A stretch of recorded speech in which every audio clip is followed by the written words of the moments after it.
To read or not to read your family? That is the question.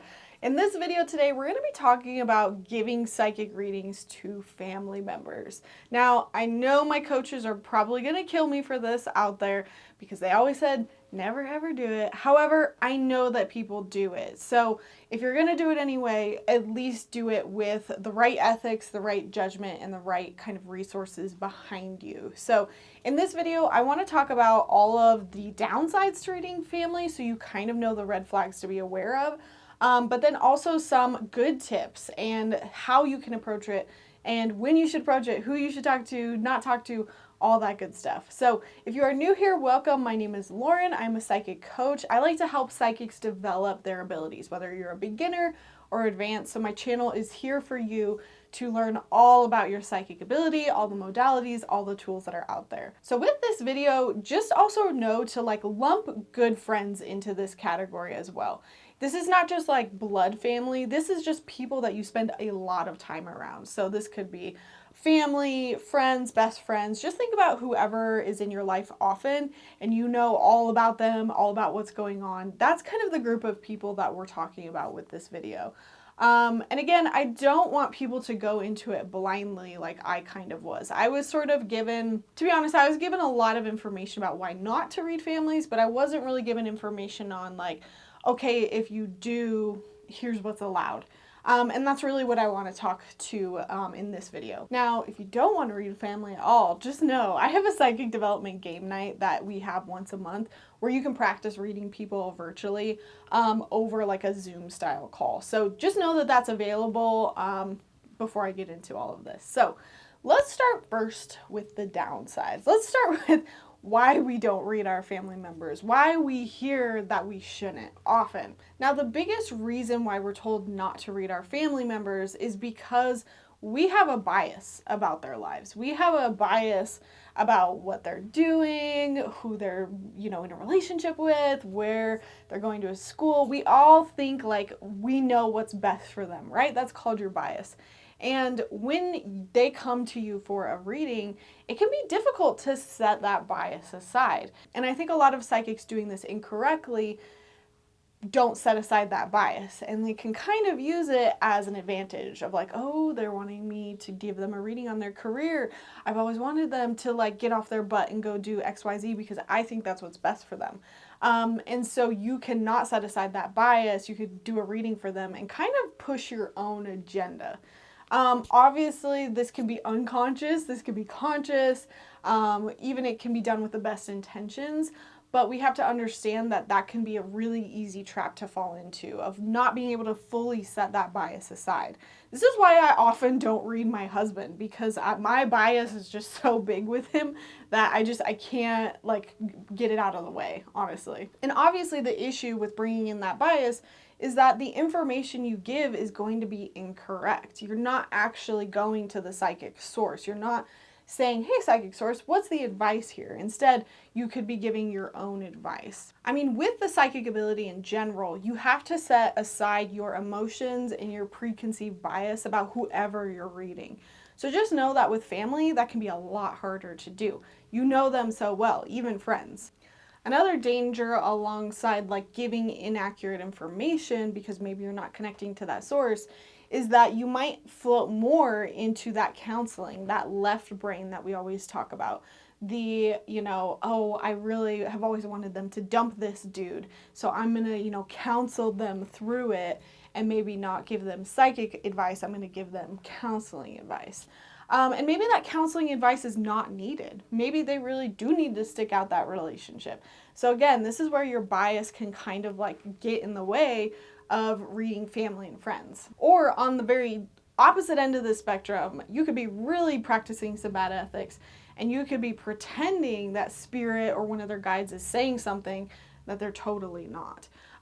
Just to, again, further your agenda. So this does happen, it can happen. So even if you are not a psychic and maybe you have someone in your family that is, just kind of be aware of that as you go into readings with them, that this can happen. And essentially what all of these things come down to is just you're not practicing good ethics. You want to make sure that you're always connecting to the psychic source, that you are coming from the psychic mind, and not your analytical mind, and you want to try to make those readings as accurate as possible by putting away your bias, your emotions, and your preconceived notions. The next downside of being a psychic that reads your family is that you can become the resident psychic. Now, this is a term that my coach Karen Fox used, and it was always like high on her list of ethics of like, when you're in a community and you are reading your friends and family, you can easily become like the resident psychic. Everyone comes to me, everyone gets readings from me. And don't you go see readings from anyone else. Or maybe it's not that you prohibit that. It's just like there's this air of like, I'm the boss, I'm the main one, you come to me and only me. And I've unfortunately seen this in families often. There's psychics that I know where they've kind of got their whole family wrapped around their finger and they're a little afraid to seek anyone else out. Now, with my family, for example, they all know I do this, and some of them come to me for readings. And it's funny because some of them have apologized sometimes for seeing another psychic outside of me, and I've always been like, no, that's good. You do not have to see me. You can go see someone else, please.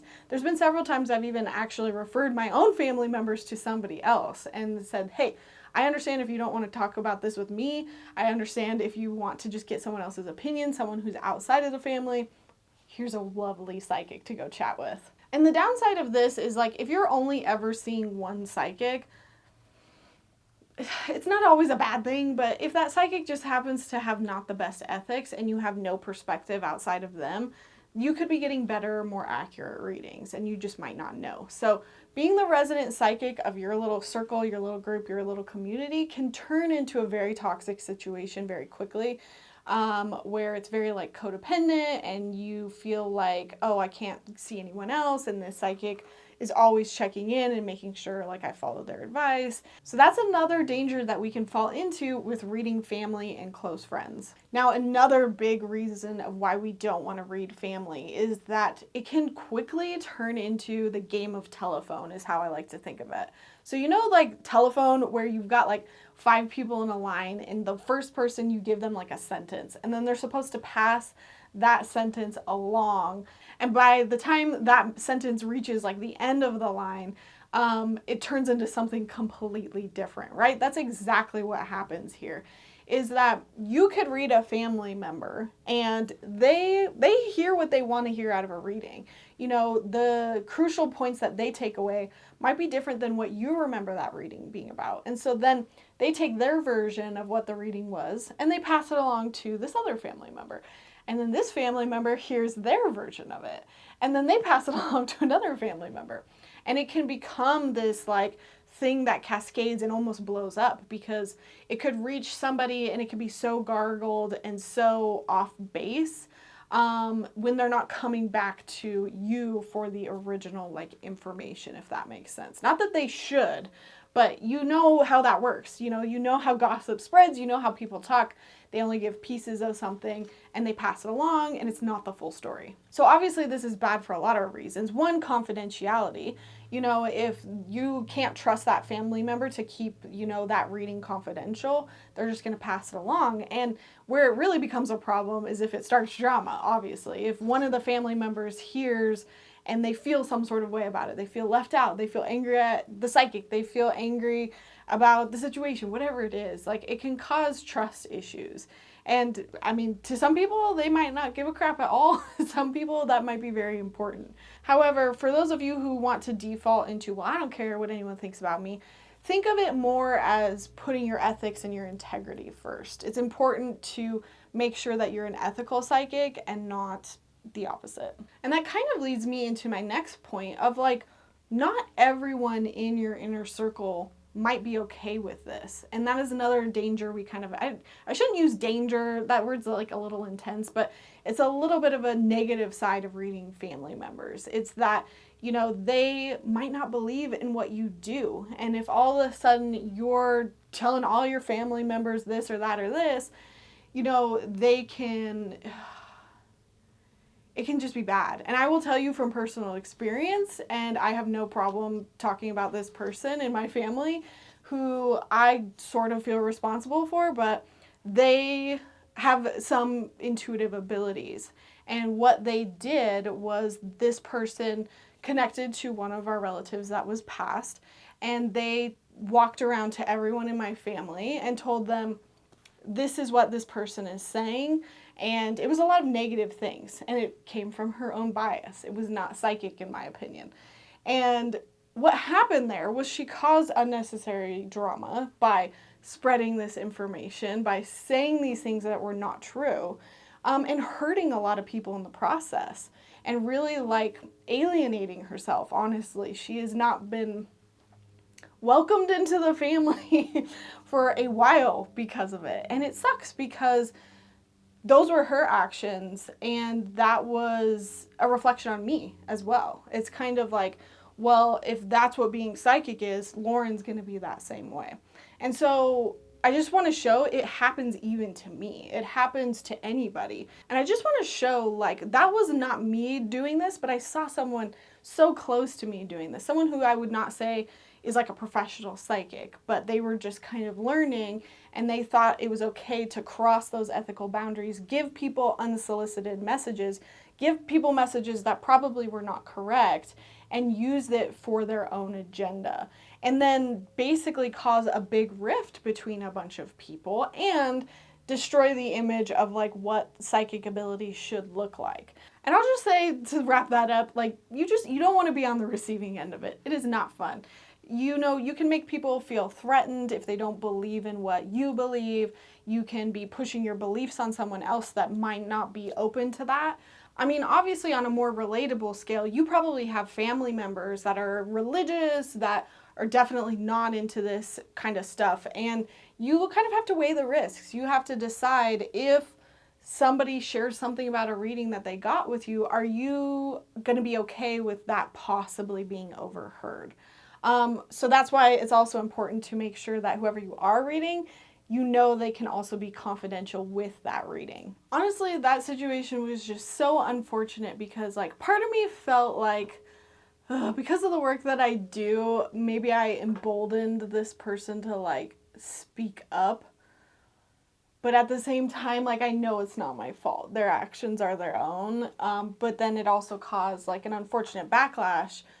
Not towards me, not that it was like anything negative, but I think there's probably some less trust towards me because of it as a psychic, because they in their minds were seeing her as a psychic, but in a very bad light. So it's a kind of crappy situation. Yeah. Drama. That's what happens. Fucking drama. All right. Another danger with family members is a lot of times they will seek you out for readings when they would have maybe never sought out a psychic before. And why this is bad is they just might not be educated about seeing a psychic. Like, I feel that when you're going out of your way to go seek out a psychic, you're probably putting a little bit of research in. Maybe not everybody, honestly. But, you know, they might come to you purely because, oh, well, you're free and you're, you know, and you're really easy and accessible. So there's just a danger there of like not knowing, you know, what to expect. And so I think if you don't educate them on like how the psychic ability works, how the future works, you know, how the future can change, they could walk away from a reading with a very bad preconceived notion. Honestly, this could be any client. I don't think this is always just your family. You could easily get somebody who's totally brand new to everything, which I think is why it's always important to teach your clients like what you mean and like how something does or doesn't work. For example, the future. Like if you gave a reading and you were saying, oh, this is going to happen in your future, I really think you should do this, you know, you should go take this job up, and this family member walks away not knowing that they have free will, not knowing that they can take it as advice, throw away what doesn't work, and then they think, oh, well, the psychic said that, so I have to do that. There's a lot of people that believe that. And so we just have to remember that we might have to teach them in case they don't already understand some of these concepts. So the next trap that we can fall into with family is when they start to see you too often. And again, you know, your family, you might be living under the same roof. You're really accessible. Maybe you're free. So it can be an addictive thing to come to you and ask you for questions way too often. Thankfully, I have not experienced this with family. My family is just, they're all really great people and they understand those boundaries. However, I have had this happen many times with friends of thinking that they can just like hit me up anytime, ask me for free readings. Now, obviously, if you're asking me like once or twice, like if you're my friend watching this, like it's okay. But like when you're getting to a point where like every time we're hanging out, you're asking me if you're pregnant and like you won't take a hint that like you need to stop, you know, that's where it starts to get bad. And so what sucks about that is if you're not setting those boundaries up front and then all of a sudden it kind of slowly turns into, oh shoot, they're seeing me too much and now I need to draw a boundary. It can be hard because all of a sudden you're setting a boundary out of nowhere in their minds. So my advice for this is honestly to just set the boundaries up front because you never know who that person is going to be.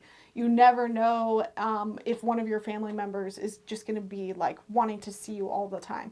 And I mean, I hear about this with like other industries, like people who cut hair, where their sister like wants to get free haircuts like all the time and they sort of take advantage of it. Now, I'm not saying that your family needs to necessarily pay you, but there does need to be an equal exchange of energy somehow. So maybe there's like a trade out that you do, like, hey, you get a reading from me, let's you babysit my son for a day or something. Like make some sort of like commitment so that you're setting those boundaries up front so that they understand that it's not just free, that they have to give something in exchange.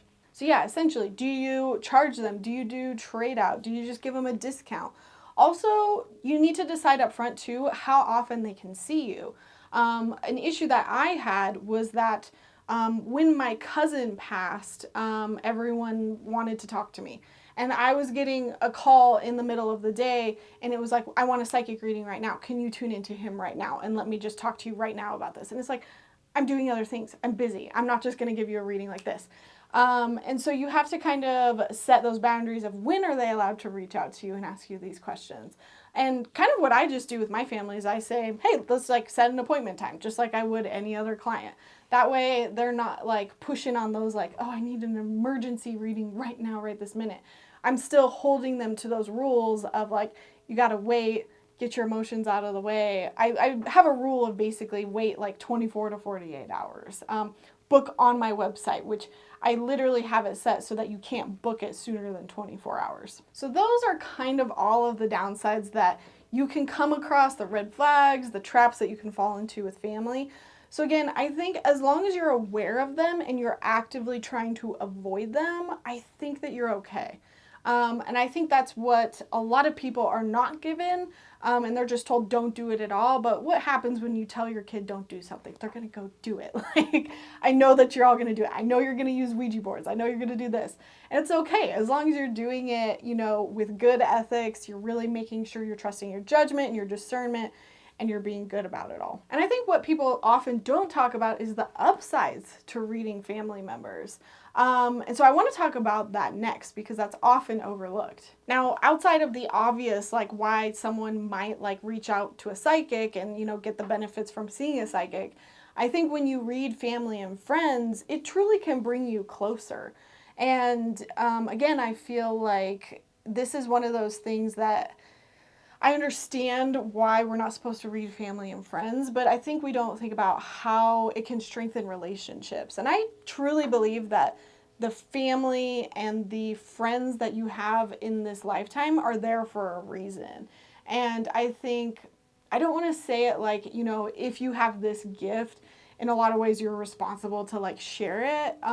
I truly don't think that. I think you need to like share it just equally as you would with anyone else. However, like, why should we exclude family? They're the most important people in our lives. And when we have this ability and we're exercising it well and we're practicing good ethics, why can't they benefit from it too? And I'm getting chills when I'm saying this, so I think that's confirmation from my guides. And I think that, you know, it can bring you closer. You know, if they have a reading with you, all of a sudden they have a new level of trust with you, and you can be a trustworthy family member that they now can talk to about things. You know, and maybe that's not something you want, so also take that into consideration. Do you want that? But I think for the family members that I have read, and it's been a very positive experience, they've kept everything confidential, they've not been like, you know, none of these red flags that we've talked about. I feel so much closer to these people in my family than I do some of the other members of my family. And I know that because they trusted me with this ability and some of the confidential things in their life, and I feel closer to them as well because of it. I also think it opens up the space to heal, to forgive other people in your family, outside of your family. You're just helping these people in your family, and I do think that creates waves within your family. I think it can help with generational trauma. I'm not saying this from a cocky place at all, but like I can see how the things that I've said to some of the family members that I've read, they have started like putting it in their mindset, talking about how relationships work and how, generational trauma works, how depression works, how anxiety works. Like I'm very open and authentic about these things. And, we talk about it in our readings, and I see them take that information, go with it. Again, it's not that I'm like solely responsible for them learning it. That's not what I'm saying. But in a lot of ways, you give permission for them to explore that. And then they share it with other members of your family. Like it just has this ripple effect of like touching other people and just improving the whole, And this might be a little bit of my own bias, but I think another upside is that you're helping them with their own intuition. I mean, my thing is I think everyone should develop intuition, but I know that that's not going to be the case.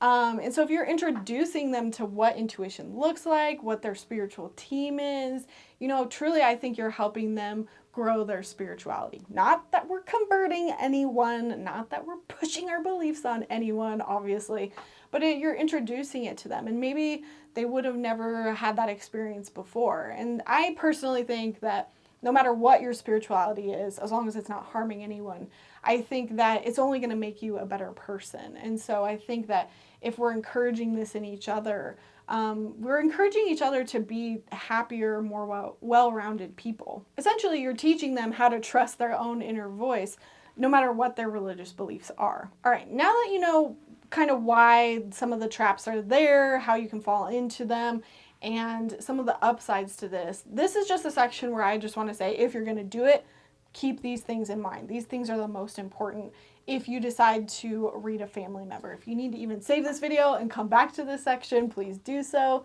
But let's get into it. So the first thing that's super important is to discern who you should be giving readings to and who you should not be giving readings to. There are some people in your family or friend circle that you just like probably know you shouldn't go there and you shouldn't read them. Maybe it's people that you have conflict with, that you just don't get along. Probably not the best thing to get into a reading with them. Or maybe they have very different religious beliefs. It can be variable, but you can probably think right now of like 2 or 3 people you'd be like, no, I'm not going to read them. For example, for me, I would probably never read my family members on my husband's side that are uber religious. Not that they would ever ask me for that. But I draw a hard line there of like, nope, that's not, if they really need to see a psychic, they can go see someone else, but not me. And the reason why I'm saying that is because I know their religious beliefs and I know mine, and I just know they're not going to mesh. And so I'm not going to be the person to cause the friction. The other people, like off the top of my head, that I wouldn't read is like family members that I just don't quite get along with. Like we've butted heads or it just doesn't like work out. Maybe we didn't like exclusively like fight, but I just don't like them. And the reason why I'm saying that is not because I'm going to refrain from giving them something because I don't like them. It's because I know I have bias against them that's negative. And so I can't really get rid of that until I solve those issues within myself or with that other person. So it's probably best for me to not try to open up intuitively, because that's going to be a really hard thing to get out of my own way. Now, again, you can always refer them to another psychic if they're like wanting a reading, have that like ready to go of like, oh, I don't, maybe try a different psychic. I think this might be better for you. This might be a better fit. And then if you do decide to read them, absolutely make sure that confidentiality is a key, that they're not going to share this information unless you both talked about it and it's like a cool thing to share. But you might also have to weigh that risk. Are they kind of the gossip of the family? Are they going to spread that information? So, you're also going to have to weigh that yourself. Next tip, again, make sure to understand your like psychic abilities, your skill level, and to communicate that to them. You know, if you're just starting out and you're like, I'm practicing, I could be wrong, psychics can be wrong, the future can change. Like, just make sure you're educating them on the process, on where you're at in your journey, what you can and can't do, so that it's very clear to them what psychics do and what psychics don't. Including like letting them know it's okay for them to have like different beliefs than you. I mean, it's basically what I'm saying here is like understand the basics of ethics and make sure you communicate that to them. Now, if you aren't sure on the basics of ethics, I have them all completely listed out in my video courses, my psychic development masterclass. Such a hefty section of here's all the things to remember to keep in mind to be a good ethical psychic. This also includes making sure you don't read them too much, making sure that you don't become that resident psychic. Those are all kind of some of the basic ethics of the psychic ability. You know, we don't tell them how to live their lives. We don't tell them what to do. We don't check in on them and make sure they're following exactly what we said. No, no, no. Those are just some of the basic ethics, but there's a lot more that goes into that. So it's really important. Honestly, like if you haven't checked out all of those basic ethical things, don't even start reading family until you've looked at that, watched that video, or watched that course. All right, next thing, make sure to charge them, or if you're not charging them, have some sort of like trade out or exchange of energy. Make sure you're also saying how much they can come see you, when they can come see you, how do they book you, do they follow the same process as everyone else? Is it okay if they text you? You know, all of that good stuff. Make sure those boundaries are clear because, again, you might not know the person that they might become and they might start pushing those boundaries later down the road. Ooh, also a sub-tip of that is also like telling them what you will or you won't read. Like what's the subject matter that you're okay diving into? Like, for example, maybe you decide you don't want to read like people that have passed in your family for other family members. That is like a huge, again, getting into like, are people ready to hear that information? If grandma hears that you're talking to grandpa in spirit and she doesn't believe this and you're spreading things about it, she could get very triggered. So that's just a whole can of worms you have to be very careful with. But so yeah, setting what types of things you will read into. If there's something that you really are like, I'm not going to read into people's health. I'm going to set the medical intuition aside for family members. That's probably a good thing to do. Personally, I don't mind if it's the light stuff. And when I say light stuff, it's like if they're asking me about their career or, you know, a decision they're trying to make or really just, again, like things that don't have large consequence. I think that, you know, that stuff is probably totally fine to read, like talking to their pet, you know. However, if you're getting into the big heavy stuff, maybe you decide there's a line there that I'm not going to cross. For example, like I haven't had this happen within my family, but I've been talked to from other people who are having this in their family, like they seek a reading out from me of like, happens all of the effing time. But like when people pass away and they're fighting over the will, gosh, that's like, I feel like almost half of, not half, but it's a good chunk of my readings sometimes. But and so like that, if that were happening within my family, yeah, I wouldn't go there. I wouldn't read into that. No way. I'm not stirring the pot. So I hope that these tips were helpful. If you're going to do it the right way. That's always my motto. And just remember good ethics, you know, and trust your own gut on what's good for you. Because even some of the things that I said in this video might be too laissez-faire for you, might be too strict for you. So just kind of adjust based on you, your family, your own psychic ability and where you're at. But hopefully this just gives you a little bit of structure because I feel like, again, most psychics are like, just don't go there. And again, I know we do it, so you might as well do it right. So I'm curious, have you read family members before? Have they started drama? I wouldn't be surprised if it happened. Or do you feel like your family is actually pretty good about respecting those boundaries if you are a reader? If you want to support me in even a bigger way, I would love to have you over on Patreon. The people that support me on Patreon are such a huge help, you know, financially for me to keep creating this free content. So over on the Patreon, you can donate as little as, I think it's like $2, $3 every single month to me and to these videos. You can sign up for higher tiers, and with those tiers, you get a lot of extra perks, extra content from me. So Thank you for my Patreon members who support all of these videos. And yeah, I will see you all in the next one. Thanks so much for watching. Bye.